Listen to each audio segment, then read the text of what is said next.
નમસ્કાર, આપ જોઈ રહ્યા છો ગુજરાત ફર્સ્ટ. આપની સાથે હું નવીન દાફડા. સમાચારો પર નજર કરીએ તો ભરૂચ જિલ્લામાં પણ ભાજપમાં ભડકો સામે આવ્યો છે. ભરૂચ મહાનગરપાલિકાના પૂર્વ પ્રમુખ કોંગ્રેસમાં જોડાયા છે. આમ આદમી પાર્ટીના કેટલાક આગેવાનો પણ કોંગ્રેસમાં જોડાઈ ગયા છે. અન્યાય થતા હું ભાજપ છોડીને કોંગ્રેસમાં આવ્યો છું. કોંગ્રેસમાં બોલવાની સત્તા છે, તેથી હું આ પક્ષમાં જોડાયો છું તેવું નિવેદન પણ કોંગ્રેસમાં જોડાયા બાદ તે આપી રહ્યા છે. મારું કોંગ્રેસમાં જોડાવાનું કારણ ફક્ત ને ફક્ત ભરૂચ જિલ્લા સંગઠન.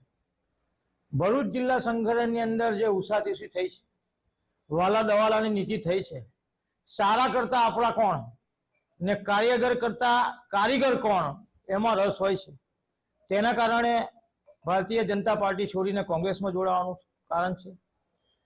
સાથે અમારા ધારાસભ્ય શ્રી રમેશભાઈ મિસ્ત્રી, મનસુખભાઈ વસાવા, દુષ્યંતભાઈ પટેલ, તેઓ દરેક વ્યક્તિ પોતાની રીતે તો સારા છે, લોકો જોડે વર્તન પણ સારું કરે છે, વિકાસના કામ પણ સારા કરે છે, પણ માત્ર ને માત્ર જે સંગઠને ભૂલ કરીને જે ટિકિટની વહેંચણી કરી છે, માત્ર ને માત્ર કારણ કોંગ્રેસમાં જોડાવાનું આ જ છે. ભરૂચ નગરપાલિકાના પૂર્વ પ્રમુખ અને મારી સાથે પણ પ્રમુખ હતા તે સભ્યો હતો તે વખતે એમની સાથે એવા જિગ્નેશભાઈ બ્રહ્મભટ્ટ ભાજપની વિચારશ્રેણી છોડી કોંગ્રેસમાં જોડાય છે, એનું સ્વાગત કરું છું.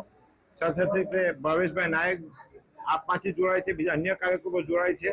ભાજપના 30 વર્ષના જે શાસન, એક ચક્રી શાસન છે, દિલ્હીથી દોલતાબાદ સુધીનું શાસન છે, પણ ભરૂચની જે પરિસ્થિતિ છે, ઇન્ફ્રાસ્ટ્રક્ચરનો પ્રશ્ન છે, પાણીના પ્રશ્નો છે, રોડ રસ્તાના પ્રશ્નો છે, તમામ પ્રશ્નોથી પ્રજા ત્રાહિમામ પોકાળી છે.